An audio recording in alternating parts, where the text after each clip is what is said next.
Sud Radio, c'est excellent, 19h-20h, Judith Belair. Bonsoir, bonsoir les copains, c'est excellent, contente de vous retrouver comme tous les dimanches à 19h sur Sud Radio. Vous pouvez retrouver ici les créateurs qui font le pari de l'excellence et viennent nous raconter leur savoir-faire. Bienvenue à tous dans cette émission, celle qui crée le lien. Ce soir, on parle cinéma et littérature sur Sud Radio, deux mondes déjà mêlés qui se rejoignent par plusieurs routes que nous allons découvrir ensemble. À mes côtés pour vous en studio, il nous a fait beaucoup rire et manie aussi bien l'art de la scène que celui de la caméra, et que cela soit par les films qu'il écrit, qu'il réalise ou dans lesquels il joue, il a marqué de son empreinte l'histoire du cinéma populaire français. C'est bien le comédien, showman, réalisateur et scénariste Franck Dubosc qui est là pour vous ce soir sur Sud Radio. Il sera rejoint en seconde partie d'émission par une actrice devenue écrivaine dont les mots sont comme un reportage de terrain de nos vies intimes, une plongée au cœur de la résilience avec une fraîcheur de ton qui fait du bien tout simplement.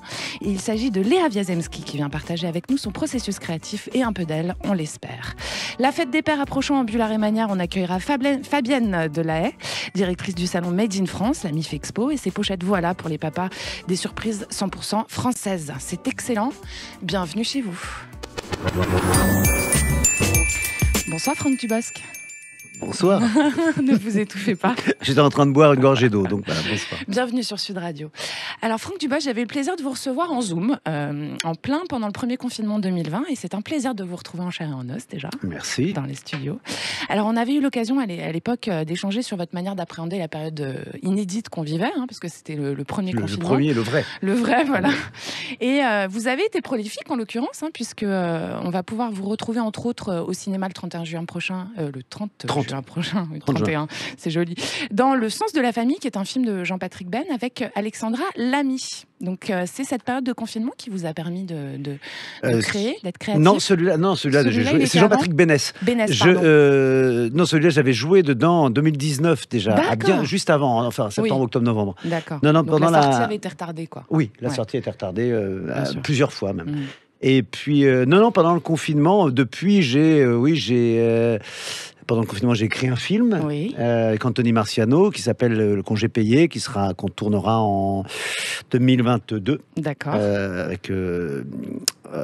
Avec Ken Scott, qui avait fait Starbuck. Oui, tout à fait. Qui réalisera ça. Et puis après, moi, j'ai réalisé mon film. J'ai terminé de faire mon film à moi, qui va bientôt sortir aussi, qui sortira le 26 janvier 2022. Ouais, d'accord. Tout est repoussé un petit peu comme ça, voilà. Vous parlez de Rumba là, c'est ça? Rumba la vie. Oui, tout à fait. Et puis j'en ai tourné un autre sur la fin de vie de mon père que j'ai tourné en septembre, je sais plus quand, janvier-février. D'accord, donc c'est une période finalement que vous avez réussi à transformer. J'ai pas arrêté moi, j'ai pas arrêté. Alors, dans Le sens de la famille, dans ce film, dans beaucoup de ceux dans lesquels on vous retrouve en général, ce film, il met en scène un quinquat dont la vie n'est pas très réussie a priori, souvent en raison de son égoïsme, en tout cas dans des circonstances particulières qui le poussent finalement à devenir généreux. Alors forcément, je me pose la question comme les auditeurs, est-ce que vous êtes votre propre inspiration, vous qui êtes devenu père finalement assez tard, sur le tard? Oui, je suis devenu faire. Non, je suis pas d'abord, là, j'ai pas écrit puisque c'est Jean-Patrick Bénès qui a écrit. Je me suis pas inspiré de moi sur celui-là parce qu'il est dans d'autres films, Quand j'écris, je m'inspire de moi. Mais dans le rôle lui-même, dans la composition du rôle, etc. Non, parce qu'il est loin de moi en fait. C'est une famille, c'est un peu le père d'une. C'est un mec mou. J'essaie de le décrire, c'est parce que je viens de dire il est loin de moi. Alors si je donne tous ses défauts, c'est presque prétentieux parce que ça voudrait dire que je suis à l'envers. J'ai des ressemblances bien sûr. C'est un mec désabusé. C'est un homme désabusé, qui a plus de projet, qui a plus de pessimiste, qui est rat de terre, qui regarde plus sa femme. Et j'espère être un peu loin de ce personnage. Ouais. Et la vie lui joue des tours finalement, c'est une leçon de vie en fait qui recentre les essentiels, quoi. Oui, le film, ce que dit le film, c'est que quand on se met à la place des autres, on arrive mieux à les comprendre ou mieux à se comprendre soi-même parce qu'on se regarde, on se voit avec l'œil de l'autre. C'est ça. Mets-toi à ma place et puis tu verras ce que c'est, chose qu'on fait jamais. On dit toujours que ce serait bien de le faire, mais on le fait jamais. C'est vrai. Alors la vie, elle vous inspire, Franck Dubosc, et d'ailleurs c'est un peu comme ça que vous êtes devenu comédien parce que vous vous êtes inventé une vie qui a inspiré un de vos premiers rôles, par exemple, celui de l'aventurier mythomane de vos débuts, en fait. Donc c'est quand même... c'est un bon terreau pour vous, on va dire. Mais je mentais. Comme je trouvais que ma vie n'était pas très intéressante, et je pense qu'elle ne l'était pas vraiment, je m'inventais des choses. Alors au début, ce n'était pas des aventures, mais mes premiers mensonges étaient des petits mensonges. C'était une manière de sortir de l'ordinaire. Mon premier petit mensonge, c'était... Je racontais que mon grand-père habitait en Suisse. Mais vous allez voir pourquoi. Parce que et j'avais pris en photo sur le Télé 7 jours Belle de Belle et Sébastien. Oui. Et je disais à tout le monde que c'était mon chien. Et que mon grand-père habitait en Suisse comme Sébastien dans Belle et Sébastien, enfin à la montagne en tout cas. Et je me souviens que sur la photo que j'avais prise, on voyait les écritures autour de la photo, vous savez, sur les journaux télévisés, les petites écritures autour. Ouais. Et on le voyait, mais tous les copains étaient dupes. Tout le monde croyait que j'avais ce chien. C'est ça qui est fou quand on ment, c'est que les gens nous croient finalement. Oui, et puis je racontais la montagne. J'étais jamais allé à la montagne de ma vie, mais je racontais comment c'était. J'essayais de raconter ce que je voyais dans les films. Donc ça vous a vraiment inspiré, ça on imagine, dans votre positionnement en tant que comédien, en tant que scénariste aussi, plus tard? Je sais pas si ça m'a inspiré, mais en tout cas, j'ai toujours trouvé que ma vie n'était pas assez intéressante. Moins aujourd'hui, mais je vais vous dire, si on parle de spectacle, mais j'ai fait 5 spectacles, mes 2 derniers parlent plus de ma vie, et finalement, je les aime aussi, mais je m'y suis moins amusé, parce que je me suis plus amusé Vous êtes moins détaché, quoi. Oui, je trouve que c'est pas très intéressant de raconter sa vie sur scène tout le temps. Prendre des petits éléments, oui, mais je m'amusais plus à m'inventer une vie. Parce que le moment où je le joue, il faut bien que je m'amuse. Si je raconte ma vie, je m'amuse plus. Ouais. Tandis que quand je raconte une autre vie que la mienne et que je fais croire que c'est la mienne, là, je m'amuse. C'est beaucoup plus amusant. Ouais. Alors, on parlait justement de ce film que vous avez réalisé, Rumba la vie, qui est appelé à sortir en salle tout début 2021, comme vous le disiez. Dans ce film, vous racontez la décision d'un papa de plus ou moins abandonner sa fille et sa famille, en fait, pour devenir danseur. Non, pas pour non, pas ça. Non, c'est l'histoire d'un. Je ne l'avais pas vu. Hein, non, personne l'a vu encore. Personne l'a vu encore. C'est l'histoire d'un chauffeur de bus scolaire, un homme qui vit seul, sans personne, dans un petit immeuble, qui un jour a une crise cardiaque, et son docteur lui dit, comprend qu'il n'y a personne autour de lui, et lui réagit et va essayer de retrouver la fille qu'il a abandonnée. D'accord. Il l'a pas à moitié abandonnée, il a abandonné sa femme et sa fille. Pour aller danser la rumba. Pour vivre, c'est l'histoire. Il le dit, c'est un couple qui s'aimait plus, qui pouvait pas avoir d'enfant, et au moment où ils allaient se quitter, la femme a eu un enfant, alors il est resté un peu. Voilà. Il le dit, il est resté un peu, puis il est parti. Et pour retrouver sa fille, il s'inscrit dans le cours de danse, dans lequel elle est prof. Incognito. Mais lui, la danse, pour lui, c'est pas... Et pour apprendre la danse et rentrer dans ce cours, il demande à sa voisine, qui est africaine, et qui, selon lui, doit savoir danser. Il lui demande de lui apprendre à danser. Il va se faire aider par tous les gens qui, à la base, sont vraiment l'opposé de tout ce qu'il aime. Son ami homosexuel, son collègue homosexuel, sa voisine africaine. Et c'est tous ces gens-là qui vont faire qu'il reprend une vie normale. Voilà. Et alors, justement, Franck Dubosc, la danse, elle est omniprésente dans vos films. Pourquoi ? Ben, je sais pas. C'est souvent. C'est vrai que il y a eu souvent de la danse. Je trouve que c'est très visuel. Vous avez commencé par un film, vous avez été reconnu, on va dire pas commencé du tout, mais vous avez été reconnu dans le rôle de Patrick Chirac, on s'en souvient, dans Camping.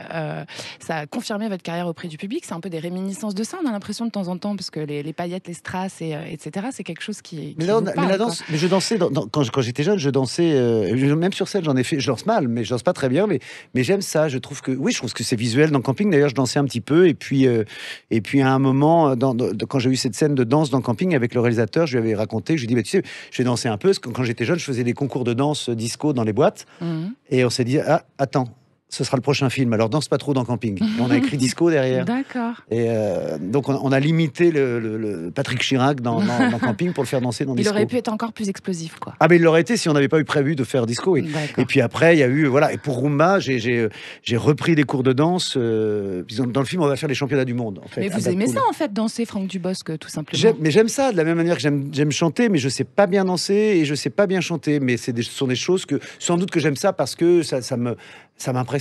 Tous les gens qui font ça m'impressionnent. J'aime les choses, mais comme les gens qui écrivent des romans, je dis pas ça parce qu'on est là ce soir en face, mais ça m'impressionne et j'aime les choses qui m'impressionnent.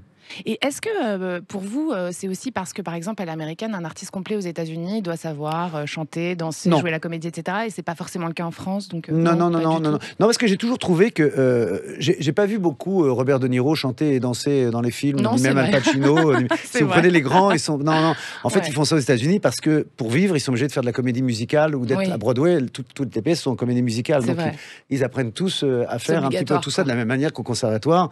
Nous, on apprenait l'escrime parce que dans les films. il y avait beaucoup de KPDP. De Rouen, c'est ça. Et parce qu'il y avait beaucoup de films de KPDP à l'époque, donc les gens apprenaient l'escrime. Oui, bien sûr. Et mais non, c'est pas pour savoir tout faire. Non, parce que je sais pas bien le faire. C'est parce que ça vous amuse, ça vous plaît aussi. Ça me plaît. J'aime voir ça. J'aime les choses qui m'impressionnent. C'est pas le bon mot, mais ça me fascine. Voilà. Alors pour continuer sur cette pluralité, justement, vous êtes comédien, réalisateur, scénariste, acteur. Est-ce qu'il faut passer par tous les postes pour maîtriser peut-être juste celui de comédien ou celui de réalisateur, etc. Est-ce qu'un beau réalisateur est celui qui a été comédien, par exemple? Ça aide d'être comédien pour être réalisateur. Je pense que ça aide beaucoup. Ouais. D'abord, ça aide pour comprendre les acteurs quand on les dirige. C'est ça. Mais je crois que c'est un truc que j'ai toujours voulu faire, en fait, réalisateur. Je le disais pas avant parce qu'on me demandait souvent, on m'a souvent demandé quand j'ai commencé à être connu au cinéma, on me disait toujours, tu veux faire ton film et tout. Mais je disais, mais je sais pas faire mon film, je suis pas réalisateur. C'est un métier, je sais pas parce que je suis connu que je sais faire un film. Vous avez commencé il y a pas longtemps à réaliser. Oui, et puis il y a un jour, j'ai eu cette histoire de Tout le monde debout dans ma tête qui est venue. Je me suis dit, un ami à moi, Cyril Colbeau-Justin, m'a dit, il faut que tu le réalises celui-là. J'ai dit oui, celui-là, oui. Je vais l'écrire. Vous l'avez écrit aussi en entier, oui. Voilà. Et puis je vais le réaliser. Je suis allé au bout de ça et je me suis rendu compte que c'est ça que je voulais faire depuis toujours. Quand j'étais petit, j'avais une caméra, j'allais voir mes voisins, on faisait des petites mises en scène. Moi, je jouais jamais, j'étais juste le réalisateur. Et puis ça m'a c'est une révélation, en fait, finalement, de oui, je suis revenu à ce que j'aimais. Déjà. Oui, c'est ça. Non, en fait, la raison pour laquelle j'ai arrêté, c'est que j'avais cette caméra, je faisais des films, je me souviens, j'en faisais avec Karine Viard à l'époque aussi. Parce que vous étiez conservateur ensemble. On était ensemble. Et je me rendais compte que je faisais chier tout le monde. J'étais très exigeant. Allez, viens, attends, on commence à cette heure-là, on va faire ça. Mais c'est un peu ça, un réalisateur, non? Ouais, mais pas quand ça devient professionnel, parce que tout le monde a envie de travailler. Quand vous les payez pas, les gens là, vous les faites chier. Oui, d'accord. Mais non, et puis quand vous n'êtes, c'est pour s'amuser. C'est moi qui s'est amusé plus que eux. D'accord. Et je me suis dit, bon, si c'est ça être réalisateur, c'est-à-dire moi j'avais envie d'être aimé, qu'on m'aime. Donc je me suis dit, si je suis réalisateur, on va pas m'aimer, on va me. Est-ce qu'on devient comédien parce qu'on a envie d'être aimé, Franck Dubosc? Moi, oui. Oui. Moi, c'était la. Ouais, c'était par volonté d'être reconnu. Moi, c'était d'être reconnu, j'en sais rien. D'être aimé, oui. D'accord. D'être reconnu. Être aimé, ça permet d'être reconnu pour qui on est, ce qu'on envoie en tout cas à son public. En tout cas. Ouais, mais paradoxalement, je me suis fait connaître pour ce que j'étais pas moi. Donc j'ai truqué. J'ai truqué. Donc peut-être que. C'est tout le paradoxe aussi. Oui, c'est-à-dire que j'ai eu envie de qu'on m'aime, et puis sûrement très vite, je me suis dit, mais j'ai rien pour qu'on m'aime. Moi, enfin, j'ai rien. Je veux dire. Oui, j'ai pas vu ce qui pouvait être chez moi aimable. Ouais. Donc j'ai transformé, j'ai fait un personnage. Pardon. Vous avez beaucoup, si je peux me permettre. Merci, c'est gentil. Non, mais le public français vous apprécie quand même. Oui, mais énormément. Beaucoup de gens, il y a ceux qui m'aiment, ceux qui me détestent. Plus on se fait aimer, plus on se fait détester. De toute façon, oui. Ceux qui m'aiment pas forcément pour les bonnes raisons, et ceux qui me détestent ne me détestent pas forcément pour les bonnes raisons. Mais quel voilà. effet ça vous fait, ça?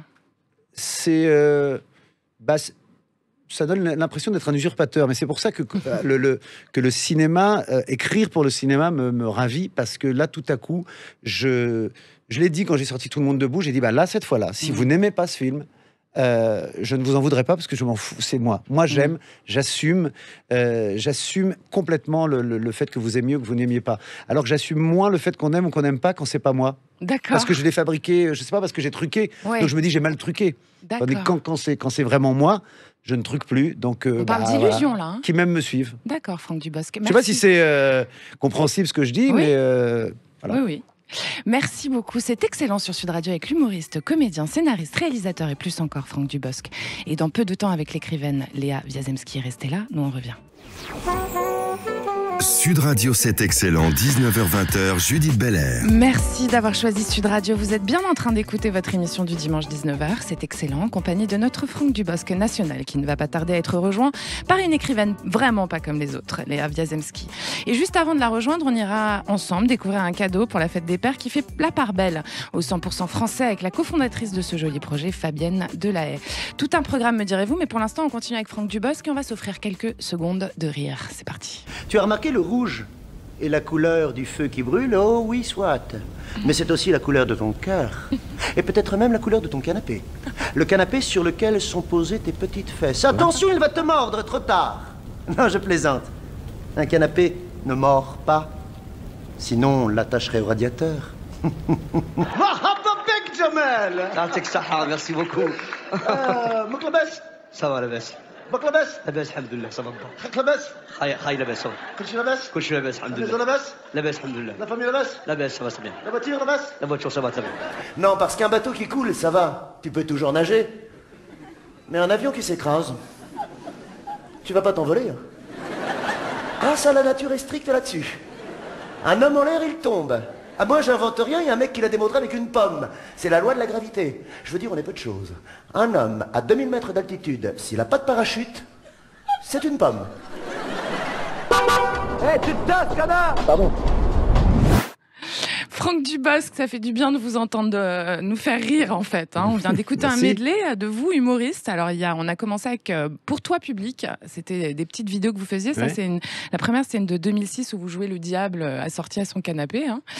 Il y a eu aussi un petit extrait du Marrakech du Rire 2014 avec Jamel Debbouze. Le sketch du Boeing 747 qui est absolument à mourir de rire. Et puis un tout petit extrait un peu coupé hélas de La Star, parce qu'on comprend pas tout, mais qui a évidemment aussi inspiré aussi quelques pépites de l'internet d'aujourd'hui, on pense. Donc on entend La Star en tout dernier, ça a inspiré directement des gens sur les réseaux. Est-ce que vous vous êtes rendu compte au moment où vous faisiez ces petites vidéos que vous étiez un précurseur en fait de ce qui allait se passer ensuite sur le web? Non. Quoi. Non. Vous en avez inspiré certains, quoi. Non. Comment est-ce que vous êtes saisi de ce matériel justement? Pourquoi avoir commencé en fait, les formats courts, on a commencé avec les petites annonces avec Ellie, où je ne sais pas comment on en est venu à faire ça. Ouais. C'est Ellie qui avait vu qu'il y avait des petites annonces qui existaient en vrai dans nos camions. Là, il faisait ça. Et puis, on en a parlé. Et je lui dis, écoute, on faisait ça avec des copains pour déconner. Nous, à une époque, on passait devant une caméra, puis on prenait une moustache, un machin. On faisait très rapidement, mais pour nous, juste pour nous. Et puis, on s'est dit, tiens, on va le... Ellie faisait une émission avec Dieudonné pour France 3. On en a fait des petites pastilles comme ça. Et finalement, elles ne sont pas passées dans l'émission, mais on les a gardées. Ouais. Et je crois que c'est Arthur qui a dit, mais faites un DVD, une cassette à l'époque. Faites une cassette, regroupez-les et vendez-les. Ça a très bien marché. Ça a bien marché. Et puis après, moi, il y a eu les Pour toi public. En fait, les Pour toi public, c'est né par La Star, que j'étais à Montréal. Et puis, j'avais avec moi une équipe de tournage et pour faire des petites conneries comme ça, pour passer au Festival de Montréal. On était au mois de juillet. Et puis, j'ai commencé. Je me suis dit, tiens, j'ai fait La Star dans mon hôtel. J'ai joué...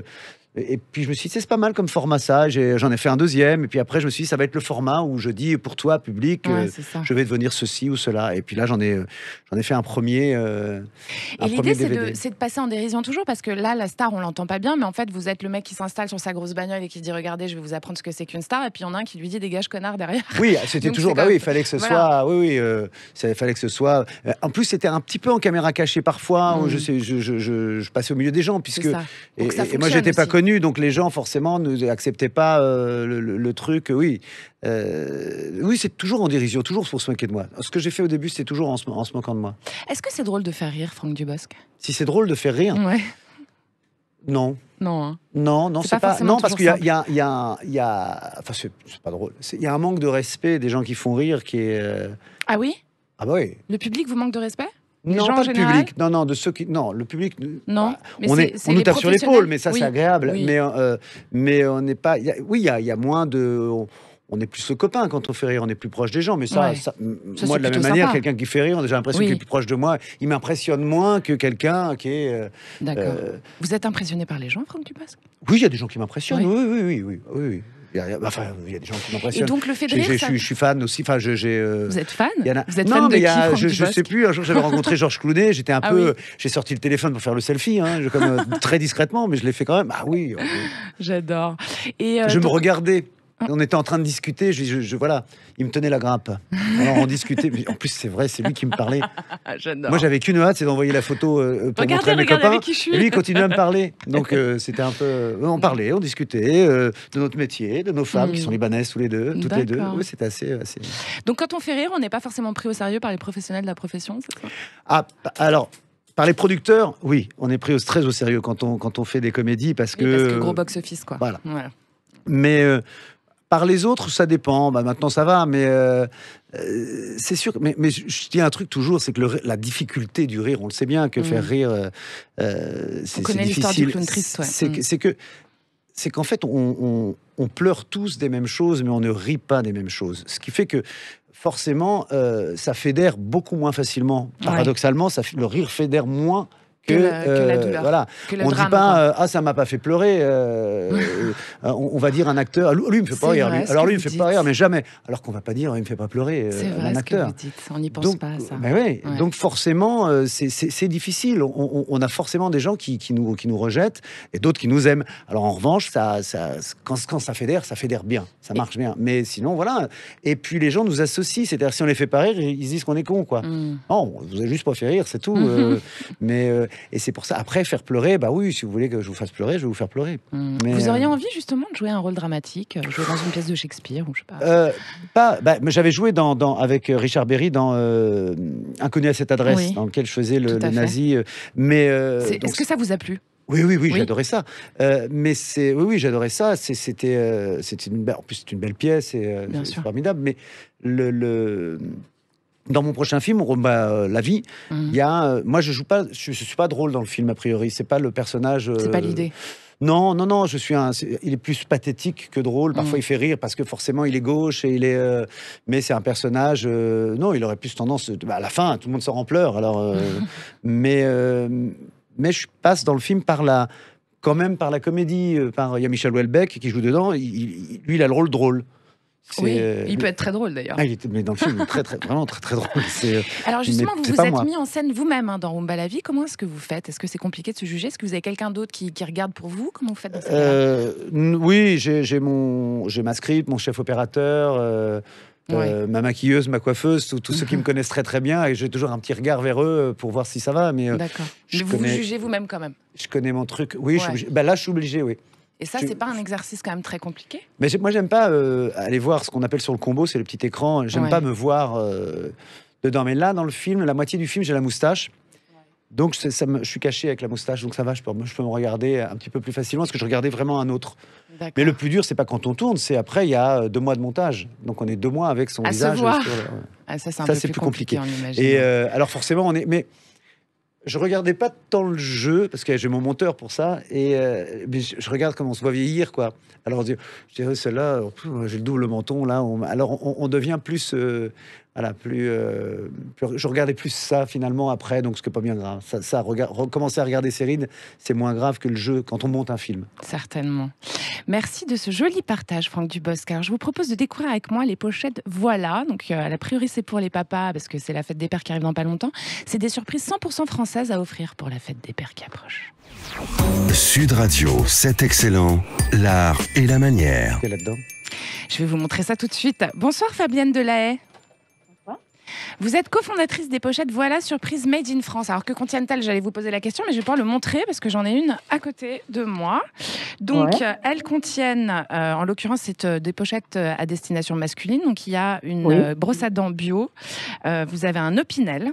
Vous avez un très joli bracelet. Et vous avez aussi des bonbons à l'anis, hein, c'est ça ? Oui, les anis de Flavigny, une recette qui n'a pas été modifiée depuis le Moyen-Âge. C'est une recette qui n'a pas été modifiée depuis le Moyen-Âge. On est dans le patrimoine français, hein, c'est ça ? Oui. Est-ce que ça voudrait dire que l'homme a mauvaise haleine ? Franck Dubosc. Pardon. Est-ce que ça veut dire que l'homme a mauvaise haleine ? Ces petits bonbons à l'anis. Ça peut arriver, mais je n'en dirai pas plus. Alors, c'est une idée qui vous est venue, Fabienne Delahaye, vous êtes cofondatrice de cette idée, qui vous est née pendant le confinement pour valoriser le savoir-faire français directement, en fait, hein, c'est ça ?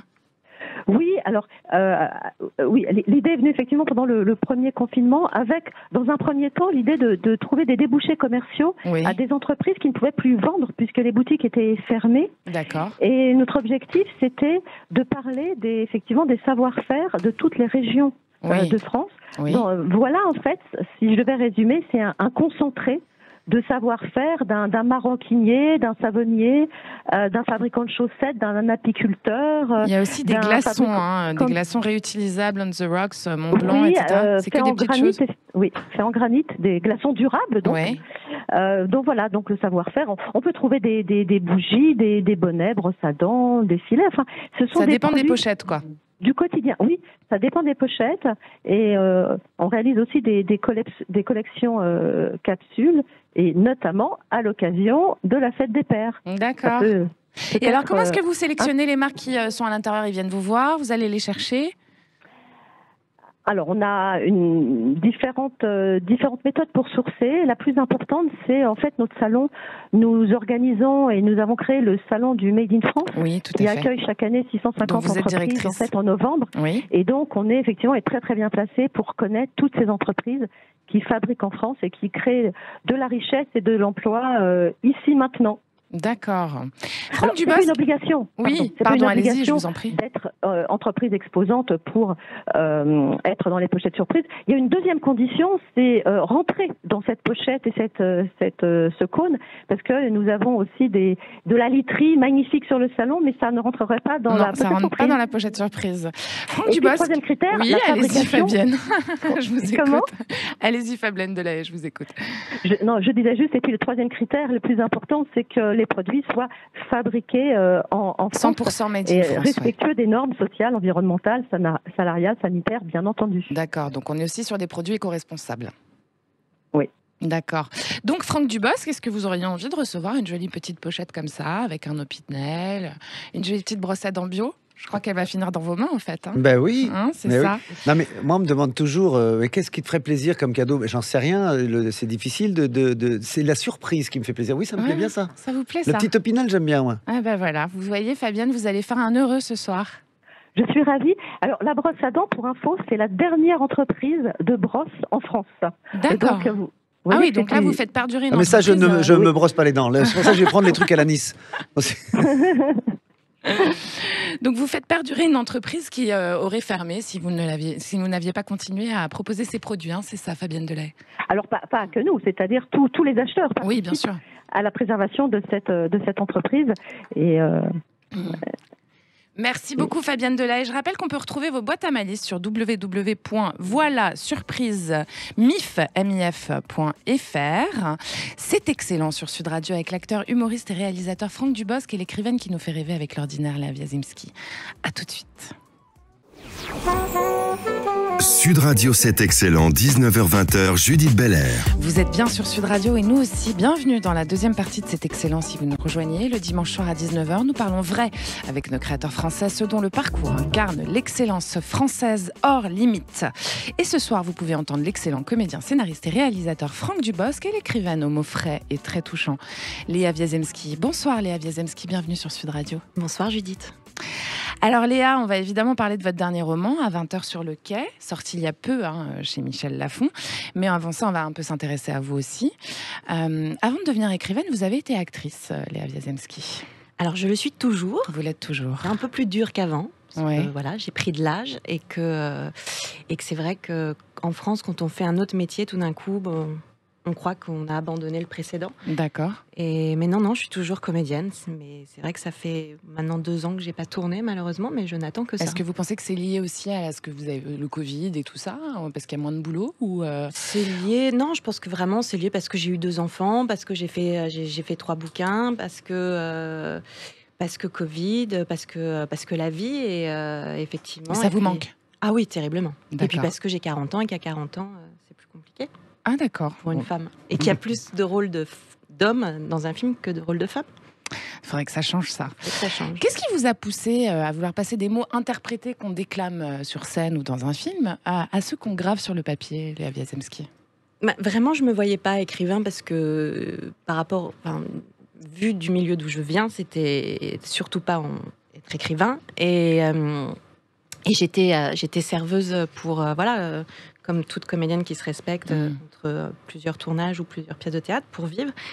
Et un jour, j'ai imaginé qu'un vieil homme passerait la porte du resto dans lequel je travaillais et qu'il se passerait quelque chose avec ce vieux monsieur et qu'il me raconterait sa vie. Et j'ai imaginé la première histoire. J'ai mis 3 ans à l'écrire parce que je pensais absolument pas la publier. Oui, c'est votre premier roman. Ouais, Le vieux qui déjeunait seul. Et puis un jour, je le faisais lire régulièrement à des amis. Et puis une de mes amies m'a dit, je pense que il est bon, maintenant on va pouvoir l'envoyer. Elle l'a envoyé, c'est elle qui l'a envoyé à la maison d'édition. Moi, j'aurais jamais osé faire ça. D'accord, donc c'est par hasard, Léa, que vous êtes devenue écrivaine. C'est pas un hasard, parce que je pense que je le voulais évidemment intérieurement, mais je l'aurais jamais formulé. D'accord. Déjà formulé de vouloir être comédienne, ça a été très compliqué, alors écrivain. Alors, on peut le dire, justement, vous avez grandi dans un milieu très intellectuel. Vous avez une sacrée transmission. Léa Wiazemski, votre père est le dessinateur bien connu de presse Viaz, qu'on a eu le plaisir de recevoir ici. Votre regrettée maman était l'écrivaine Régine Desforges. Sans parler de votre illustre grand-père, François Mauriac. C'est pas n'importe quoi, ça, comme transmission. Comment on fait avec ça? Parce que vous dites que c'était justement surtout pas l'écriture. Donc, finalement, vous qui l'avez incarné, comment vous faites avec cette transmission qui s'est imposée à vous, finalement, Léa Wiazemski? Je sais pas si je fais, en fait. En tout cas, voilà, vous faites, moi je peux vous le dire, je l'ai lu, votre livre, il est vraiment bon. Donc vous le faites très bien. Je pourrais même presque dire mieux que votre maman. Ah non. Ah si, sur certains livres. Mais non, je sais pas. Vous savez pas. Voilà, je voulais surtout pas être écrivain parce que j'ai vu à quel point c'était douloureux d'écrire ma mère et à quel point c'était compliqué et lourd et laborieux et ça demandait beaucoup d'énergie et le monde de l'édition était pas toujours très sympathique. Donc je m'étais dit surtout pas, mais et puis vraiment c'est venu comme ça parce qu'il y avait cette histoire. Et c'est une surprise que ça soit aussi bien reçu pour vous du coup? Ah oui, vraiment. Oui. Ouais. D'accord. Et j'ai caché à ma mère pendant très longtemps que j'avais. Rapprochez-vous du micro. Pardon, j'ai caché à ma mère que j'avais écrit ce premier roman. D'accord. Et elle l'a eu dans les mains, votre maman? Alors elle a eu le temps de le lire et c'est même elle qui lui a donné le titre. Oh, c'est magnifique. Ouais. Et elle a su qu'il allait être édité. Et elle est partie juste avant, mais elle a eu la connaissance de ce projet. Donc c'était très important pour vous aussi. J'ai une question, ça m'intéresse toujours, forcément l'écriture et d'un roman. Quand vous écrivez, vous connaissez le début, le milieu, la fin, vous structurez, ou il y a tout où c'est la plume qui va et qui avance comme ça? Alors je suis très mauvaise élève. Donc, je ne suis pas du tout structurée. Je n'arrive pas à structurer. Je connais le début, je connais la fin, mais je ne sais absolument pas ce qui va se passer au milieu. C'est ça aussi. Pas du tout. Et comme je suis très dyslexique, ça. Vous y allez, j'y vais et je. Vous lisez le livre, vous écrivez le livre en même temps que nous on le lit. Exactement. C'est ça. Alors, ce qui vous rassemble tous les deux, Léa Wiazemski et Franck Dubosc, qui a le rapport à l'écriture et à la création, puis à la comédie, etc. Mais il y a aussi cette transmission filiale, finalement, qui vous, comme on le disait tout à l'heure, Franck, est récurrente dans certains de vos rôles. Et vous, elle est très présente aussi, en l'occurrence, avec ce qu'on vient de dire, Léa Wiazemski. Finalement, ce qui vous rassemble, c'est la transmission, quel que soit son sens, finalement, Léa Wiazemski. La transmission, c'est un maître mot chez vous? Parce qu'il y a aussi la transmission des mots publics. La transmission est... Oui, parce que c'est vrai que quand on n'arrive pas à vivre de sa passion, qu'est le théâtre ou le cinéma, tout d'un coup avoir la chance de pouvoir être publié, de pouvoir mettre des mots sur, finalement de créer des personnages. Je me sentirais totalement incapable aujourd'hui d'écrire un film. Je trouve que être scénariste, c'est un monde tellement loin de moi et tellement haut et tellement formidable. Mais tout d'un coup, avec un livre, on peut approcher des sentiments qui sont aussi forts que ceux qu'on ressent sur scène ou sur un plateau. Est-ce que vous, Franck Dubosc, vous ressentez cette même émotion quand vous écrivez un scénario et qu'ensuite vous le voyez justement jouer, par exemple? C'est oui, il y a quelque chose d'inimaginable. C'est-à-dire que moi, quand j'écris les films, j'écris 8 films, je crois, et j'ai jamais, et surtout, je vais parler plutôt de celui que j'ai réalisé. Oui. Je le disais, quand je voyais le film, c'est tout le monde debout, je me disais, mais je me revois en train d'écrire sur un coin de table ou de prendre une note. Parfois, je retrouve même des petites feuilles et je relis une réplique que j'ai vue. Donc, de passer du papier, moi j'écris et puis après je tape. D'accord. Vous écrivez à la main, Franck Dubosc? J'écris à la main sur un cahier. Ouais. Je prends des notes, j'écris à la main sur un cahier, je recopie ce que j'ai écrit sur ce cahier sur un autre cahier et après seulement je tape. D'accord. Ouais. Et pourquoi à la main, Franck Dubosc? Parce que je vais plus vite à la main que taper. D'accord. Je tape avec un doigt. Mais parce que puis c'est ma main qui écrit. Je sais pas. C'est pour ça que je demandais comment. Il y a un truc d'écriture intuitive moi aussi. Non plus, je connais pas en général le milieu. Je connais pas la scène d'après. Souvent, quand j'écris une scène, je visualise l'autre en écrivant, en ouvrant comme si je regardais le film. Mais de voir ce qu'on a là pour un écrivain, j'imagine, c'est d'imaginer qu'un éditeur se dise, mais c'est bien. Il y a aussi le public. Et puis après, le public le lit. Oui, c'est ça. C'est surtout le public. En fait. C'est surtout d'avoir. Oui, c'est la deuxième étape. La première étape est très difficile, j'imagine, avec un éditeur. Moi, j'ai eu beaucoup de chance, mais c'est effectivement très difficile. Mais le retour du public, tout d'un coup, quand le livre il plaît et qu'il a généré des émotions, c'est magique, quoi. Et alors justement, magique. Pour l'un comme pour l'autre, il y a ce qu'on transmet au public, on en parle là. Est-ce que, c'est une question pour tous les deux, est-ce que lorsqu'une de vos créations est offerte au public, est-ce que vous fantasmez de l'accueil qu'elle va recevoir, Léa Wiazemski? Est-ce que vous vous projetez dans le moment où le livre va être proposé? Oui. Ouais. Vous imaginez les gens en train de le lire? Oui, et puis comme Franck disait, voilà, on est comédien parce qu'on a envie d'être aimé. Et quand on écrit, c'est pareil. Oui, forcément, on a envie de toucher, on a envie d'être pas que nous soyons aimés, mais que le livre soit aimé, bien sûr. Ouais. Il y a un phénomène bizarre sur un film, c'est que moi, là, sur les 2 films que j'ai écrits et réalisés, c'est que quand je les projette, quand je suis là dans la salle, j'ai l'impression que les gens le regardent mieux. D'accord. Même si je suis caché, hein, pas s'ils savent pas que je suis là. Même s'ils savent pas. S'ils savent pas que je suis là, et donc je ne détourne pas la tête de l'écran, parce que je me dis, si je tourne la tête, eux aussi vont tourner la tête. C'est comme si oui, c'est moi qui leur donnais le film tout de suite. Ou comme si je vois pas l'acteur. Je vois pas l'acteur. Non. Je vois pas l'acteur. Je vois le entre guillemets le créateur. Mais ce que j'ai découvert moi en réalisant, c'est aussi le plaisir de quand on félicitait Alexandra Lamy qui jouait dans Tout le monde debout. J'étais dans mon coin en train de prendre les compliments de la même manière que si ça avait été moi. J'étais aussi ému. Elle avait reçu un prix. J'étais ému. Oui, finalement, parce que quand on écrit ou on réalise, c'est ça, c'est à vous. C'était mes mots, c'était et alors c'était elle, c'était son talent, mais c'était mes mots. Alors j'étais très très fier et très heureux. Et puis je m'en foutais de moi pas avoir la part belle ou quoi. C'était tous les acteurs du film. Ça rayonne autant. Je voulais que chaque acteur du film ait voilà. Dès qu'on me faisait un compliment sur un des acteurs du film, c'était pour moi jubilatoire. Léa Wiesemski, vos personnages, ils vous appartiennent aussi? J'adorerais les avoir rencontrés. D'accord. Tous. Je les aime beaucoup. Plaisent. Ouais. Et vous aussi, vos personnages, ils vous plaisent en général? C'est les gens que vous avez envie de rencontrer? Oui, j'écris que des gens que j'aime. D'accord. Oui. Même quand ils sont un peu... D'ailleurs, moi, sur les 2, les personnages que je joue sont des personnages assez antipathiques au départ. Et justement, qui deviennent sympathiques. Je me bats pour qu'ils deviennent sympathiques. Ouais.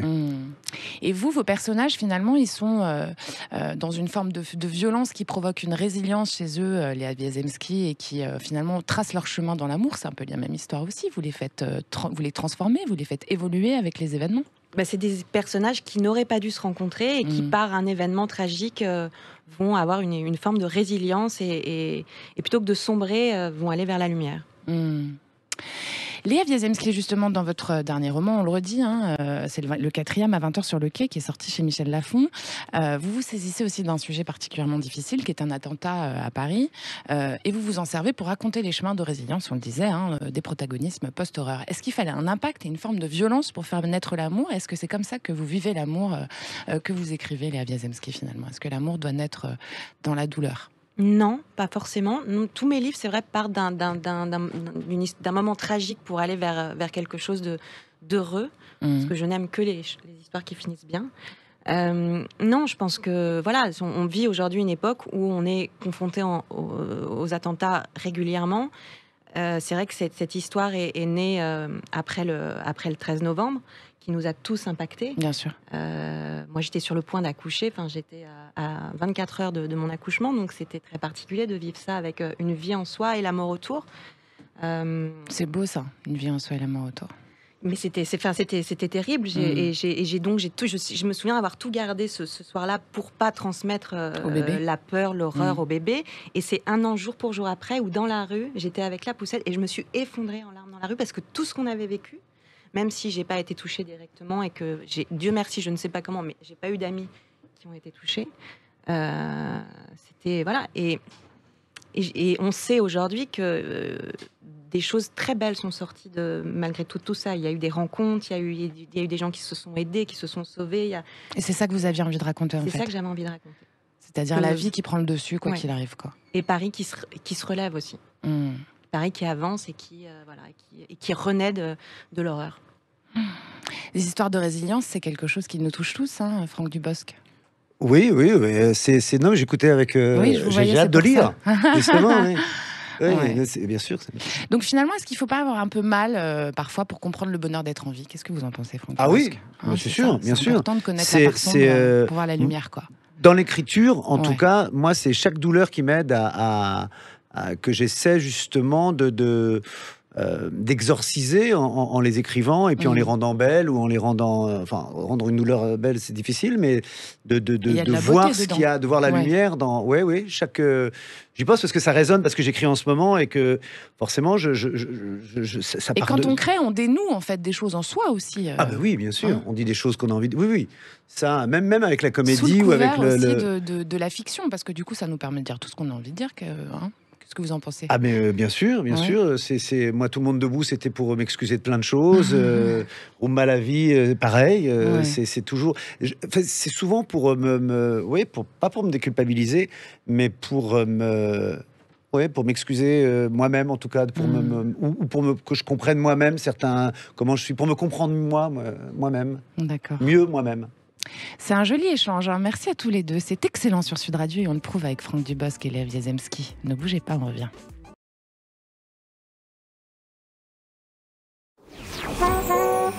Sud Radio, c'est excellent, 19h-20h, Judith Belair. C'est excellent sur Sud Radio. Encore un peu de temps ensemble à passer pour échanger et raconter l'excellence française à travers ceux qui ont choisi son chemin et ceux, quelle que soit sa forme, évidemment. Ce soir, on parle culture, cinéma, littérature avec le comédien, scénariste et réalisateur Franck Dubosc et l'écrivaine et actrice Léa Wiezemski. Léa Wiezemski, on l'a dit, vous avez grandi dans un milieu propice à l'amour des mots et à leur musique. Les sujets que vous choisissez pour vos romans, ils vous apparaissent ? Comment vous les choisissez, ces sujets ? Oui, je pense qu'ils m'apparaissent. Ils partent d'un rêve de rencontrer un vieux monsieur et de lier une amitié merveilleuse avec lui. Ça part d'un deuil terrible qu'il faut faire. Ça part de le dernier, comme si tout recommençait, enfin l'avant-dernier, qui se passe dans une maison de retraite et qui aborde la sexualité des vieux, l'abandon des vieux, la maltraitance des vieux en maison de retraite, mais sous un côté un peu joyeux et tout ça, parce que c'est des choses qui me touchent et il y a toujours des vieux dans mes livres. Finalement, ils vous apparaissent pas, ils s'imposent, vos sujets. Oui. Ouais. Et vous, Franck Dubosc, comment ça se passe aussi quand vous créez? Ça s'impose? C'est un petit détail tout d'un coup qui... C'est par une scène, par une envie Parfois, c'est juste une scène et j'ai envie d'écrire autour. Ou une fin. Et j'ai envie ça s'impose. Je disais que j'écrivais là, en ce moment, mon prochain film, et j'essaye de me dire, mais c'est peut-être pas celui-là, et c'est peut-être autre chose. Et à chaque fois, je reviens. Et ça prend une autre route à chaque aussi, fois, je reviens. Mais même ou une autre histoire et puis je me couche et puis en commençant à m'endormir, je revois les personnages je me dis non, c'est l'autre qu'il faut que j'écrive et puis le lendemain je me dis mais pourquoi j'écris ça, est-ce que j'ai quelque chose à dire là-dessus, pourquoi j'écris ça, mais ça vient tout seul, comme si ça me tapait derrière et ça me disait faut que tu écrives ça. Vous n'êtes pas tout seul en fait. Non. Non. Ni l'un ni l'autre d'ailleurs. Alors justement, on revient, c'est un peu une question que Franck Dubosc vous a posée au début, Léa Wiezemski. J'avais envie de savoir dans quelles circonstances vous écrivez, parce qu'on a reçu il y a peu ici Franz-Olivier Gisbert par exemple, qui se dit lui-même, je me mets des coups de pied au cul et même s'il n'y a rien qui sort, je reste à mon bureau quoi qu'il arrive, de 8h à 13h, je bouge pas, etc. Comment vous fonctionnez vous quand vous écrivez? J'adorerais être comme ça, mais ça j'y arrive pas. Avant j'écrivais beaucoup dans les cafés, aujourd'hui ça a été un peu compromis. Mais vous allez pouvoir recommencer là. Là, je vais recommencer. Mais en fait, j'écrivais beaucoup dans les cafés parce que je fumais et c'était un bonheur avec la cigarette, le café, puis surtout de regarder tout ce qui se passait autour. Donc aujourd'hui, je fume plus. Donc c'est moins drôle après la vie. C'est beaucoup moins rigolo. Et allez-y, Léa. Non, mais j'ai pas vraiment de technique en fait, et donc j'essaye d'y aller tous les jours. Mais si ça vient pas, j'ai pas une énorme concentration. Vous avez un horaire où vous installez ou faut que vous attendez que ça vienne finalement? Non, en général, c'est plutôt le matin, une fois que les enfants sont à l'école. Voilà, sont à l'école, je Est-ce qu'on est en dehors du temps, du temps de l'humanité, de la société quand on écrit, Léa Wiezemski? Ça dépend. Ouais. Qu'est-ce que vous en pensez, Franck Dubosc? Moi, je suis un petit peu... Vous êtes dans une bulle? Je suis que sur mon truc, oui, c'est un petit peu, j'oublie un peu, c'est un peu égoïste quand j'écris, alors il faut que je ressorte, mais je suis vraiment qu'avec mes personnages, il n'y a que eux qui comptent, il y a que... Mais pour écrire, j'écrivais avant beaucoup dans les bars. Ouais. Et c'est pareil, est-ce que vous avez des horaires? Comment vous fonctionnez? Non, j'ai pas d'horaire, non, j'ai pas d'horaire, non, mais c'est un peu la même chose, mais tout à l'heure, avant de venir, j'ai pris mon cahier, parce qu'il faisait beau, je me suis dit, je vais me mettre à une terrasse. J'ai écrit 4 lignes, bon voilà. Puis une autre fois, je vais écrire beaucoup de choses tout seul parce que ça me vient. La nuit, j'ai mon téléphone, je note sur mon téléphone des choses. Puis le lendemain, je relis, c'est bien, c'est pas bien. C'est un peu n'importe quoi, il n'y a pas de règles. C'est souvent, ça mûrit dans ma tête, et puis à un moment donné, ça se plaque sur la feuille. Mais il faut du temps dans la tête pour que ça vienne. Léa Wiezemski, qu'est-ce que c'est un excellent écrivain, selon vous ? Est-ce que vous avez des auteurs de référence, par exemple ? Ça pourrait commencer comme ça, la réponse. Oui, je suis une amoureuse mais vraiment, vraiment amoureuse de Dumas. Oui. Je pense qu'il existerait aujourd'hui, je le courrais après. Parce qu'il me fait vibrer, je sais pas, il a ce talent de raconter des histoires. Enfin, avec Mackay, ils avaient ce talent de nous faire partir dans des films absolument incroyables. J'ai un amour profond pour Hugo aussi. Pas pour les mêmes raisons, mais par sa poésie. Mais il y a une poésie chez Hugo. Là, j'ai relu Les Misérables il n'y a pas longtemps, et il y a des phrases, c'est des coups de poing, et c'est toujours. Il y a une espèce, il y a des passages qui pourraient être écrits aujourd'hui. Est-ce que ça vous rend nostalgique, justement, quelque part ? Oui, mais moi, je suis pas du tout de mon époque. Je suis complètement ringarde. Vraiment, ça vous parle, ça, le ringard, Franck ? Je suis pas de mon époque, c'est ringard. Pour les autres, en tout cas, mais en même temps, j'adore le mot ringard. Moi, c'est un mot que. Oui, parce que Franck Dubosc, il a fait des tutos à ringard, faut le savoir. Ah, moi, c'est comment on fait pour devenir un ringard. Ringard. Il y a pas mal de petites vidéos comme ça. C'était récurrent chez vous. Un kéké. Oui, ils sont plutôt sympathiques, les ringards. C'est plutôt des gens gentils, je trouve. Chirac, dans c'est pathétique. Les personnages pathétiques sont des personnages. Enfin, ringards sont des personnages sympathiques. Oui, bah c'est marrant, ça rejoint exactement ce que j'écris en ce moment, où j'ai deux possibilités pour mon personnage. C'est qu'il soit ringard ou qu'il soit... c'est un chanteur. Soit il est ringard, soit c'est un chanteur au top. L'histoire fonctionne avec les deux. Mais... Non, pas pour mon histoire, mais justement, c'est un jour, je le mets et je l'aime en pathétique. Je l'aime en pathétique, en fait. Je l'aime plus en pathétique, mais je pense que le cinéma l'aimera mieux en chanteur à succès ? En chanteur à succès pour mon histoire, oui. Ah, pour l'histoire elle-même, en fait, en l'occurrence. Oui, c'est moi qui le joue, donc j'ai beaucoup joué des pathétiques, donc c'est pour un peu. Mais je cherche le mieux de l'histoire, c'est pas le personnage après, mais c'est marrant parce que je oscille là-dessus, et ne jamais dire le mot ringard. Par exemple, quand on a fait Disco, dans Disco, 3 fois on dit moi je suis un ringard, il est ringard. Et les gens, c'est l'histoire d'un ringard. Plutôt que de dire c'est l'histoire d'un homme qui, et puis après chacun fait son chemin, bien sûr, et le définit comme un ringard, comme un mec normal. Là, c'était ringard parce qu'on l'avait dit. Donc c'est l'étiquette qui allait pas. C'est l'étiquette. Alors, et c'est pour ça que je demandais pourquoi dire je suis ringarde, parce que j'aime. Ça dépend qui vous écoute. Oui, tout à fait. Moi, aimer les choses anciennes, c'est pas ringard. Oui, peut-être pour quelqu'un d'autre, oui. Et pourquoi vous dites peut-être être moderne serait ringard pour moi. Mais parce que vraiment, en plus, pour moi, c'est pas une pathologie, et c'est pas. C'est un plaisir finalement. Oui, enfin, moi, j'adore en fait. Mais on est ringard de quelqu'un que par rapport à quelqu'un, en fait. Tout le monde, en fait. On est ringard par rapport à quelqu'un. Moi, ce que je peux trouver ringard, c'est ce qui est aujourd'hui, enfin, pas forcément, mais je veux dire, pour y avoir quelque chose de très moderne que je trouve ringard, parce que c'est ma vision des choses. C'est vrai qu'on est ringard par rapport au regard de l'autre. Au regard des autres. Mais même mon propre regard sur moi-même est un peu ringard, mais je le porte comme un étendard. Enfin, vraiment, voilà, j'aime bien. J'aime bien ce côté un peu, un peu cultivé, quoi, de la ringardise, mais selon vous, parce que comme dit Franck Dubosc, on est toujours le ringard de quelqu'un. Vous savez pas ce que j'écoute comme musique, vous seriez affligés. Je sais que vous aimez Trenet. Je sais que vous aimez Trenet. Trenet, c'est pas ringard. Ça peut être un peu ringard. Ah non, Trenet, c'est un génie, c'est le plus grand poète du 20e. Non, là, c'est non. Ok. Non, vraiment. Oula, regard méchant, attention. On faut faire attention à ce qu'on dit sur Sud Radio, parlons vrai. Non, j'écoute vraiment des choses très ringardes, mais bon, c'est un bonheur. Alors, on va en venir à la question finale, presque finale, que je pose à tous mes invités, que j'ai volée à Laurent Vimont, qui est le PDG de Century 21, qui l'a posé sur Twitter, que je trouve génial, et qui provoque des réponses assez marrantes en général. Donc, je vais commencer par vous, tiens, Franck Dubosc. Que dirait l'enfant que vous étiez en voyant l'adulte que vous êtes devenu aujourd'hui ?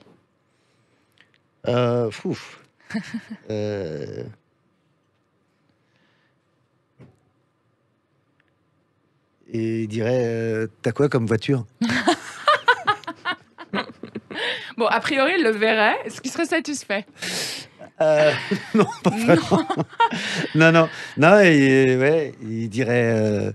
l'enfant, il dirait est-ce que tu fais du ski ? Ouais, c'est ça serait des questions simples, quoi. Ouais. Mais finalement, cet enfant qui s'inventait une vie, etc., il se verrait dans cette vie qui s'est inventée parce qu'il s'est projeté dans une vie qui n'existait pas et qui a finalement devenu la vôtre. Franchement, l'enfant, quand je rêvais d'être acteur ou quoi, je voyais pas comme ça. Pas à ce point-là. Non, pas aussi connu, quoi. Pas aussi connu, non. D'accord. Non, j'avais pas besoin. Il serait content, en fait, cet enfant. Il serait un peu surpris. Il serait un peu. Il serait dubitatif, quoi. Il dirait, avais-tu besoin d'autant? D'accord. Voilà. Ah, c'est une jolie formulation. Et moi, je répondrais, j'ai pas fini encore. Merci. Léa Wiezemski, qu'est-ce qu'il dirait l'enfant que vous étiez en voyant l'adulte que vous êtes devenu aujourd'hui?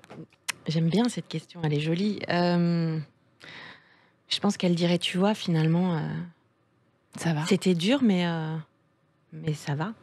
Est-ce que vous voyez écrivaine et actrice et tout ça quand vous étiez petite? Qu'est-ce que vous vouliez être? Alors, mon premier rêve a été d'être fleuriste, après d'être bouchère, parce que je trouvais que moi, le boucher, façon... Donc oui, vous êtes définitivement ringarde. J'adore. Non, je plaisante.